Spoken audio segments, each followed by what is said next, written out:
திராவிட முன்னேற்ற கழகத்துக்கு என்னால் அளவற்ற பணிகள் செய்திருக்கிறேன்.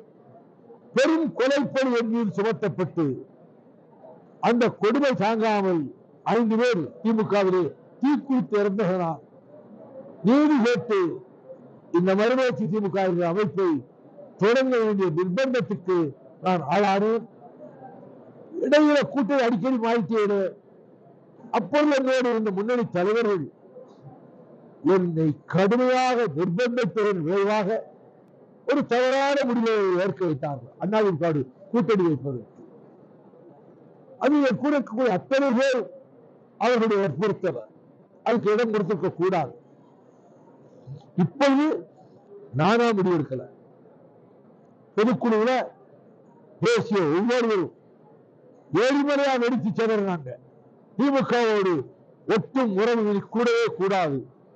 1400 பேர் பொதுக்குழுவிலே கலந்து கொண்டார்கள். திமுகத்திலிருந்து அந்த கூட்டணியிலிருந்து விலகுகிறோம் என்று இந்த தீர்மானம் வாசிக்கப்பட்ட போது மண்டபமே அறிந்தது.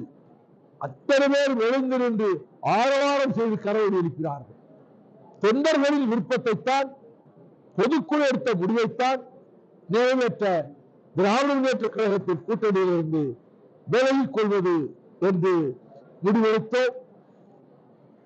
தமிழக வெற்றி கழகம் ஊழலை ஒழிக்கிற வேலையில் ஈடுபட்டிருப்பதால் அவர்களோடு தோழரை கொள்ளலாம் என்று முடிவெடுத்தோம். மிகுந்த மரியாதையோடு எங்களை நடத்தி எங்களுக்கு அழைப்பு அளிக்கிறார் முதலமைச்சர். அவரே கையெழுத்து போட்டு அதனால போய் அந்த முதல் கூட்டத்திலே கலந்து கொண்டு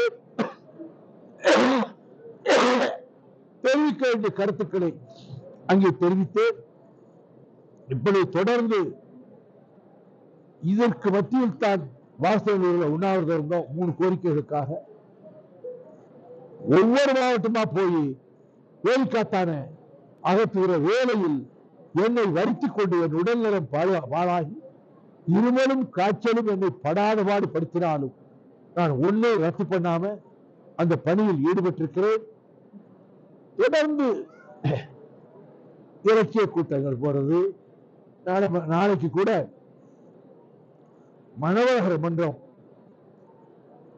என்னை உரையாற்ற அழைத்திருக்கிறார்கள். அறமும் மரமும் என்ற தலைப்பிலே நான் பேச ஒப்புதல் கொடுத்திருக்கிறேன். அது எங்கள் பணி சீராக நடந்து கொண்டிருக்கிறது. கட்சி கட்டுக்கோப்பாக இருக்கிறது. ஆயிரக்கணக்கான தோழர்கள் இங்கே வந்து இந்த கிருஷ்ணா ஹால்ல நிறைந்திருக்கிறார்கள். செய்தியாளர்களை என்றைக்கும் மதிக்கிற உங்கள் சகோதரர் உங்களை சந்தித்ததில் என் மனதில் பட்ட கருத்துக்களை சொன்னதில் நீங்கள் அமைதியாக கேட்டதற்கு நன்றி தெரிவித்துக் கொள்கிறேன்.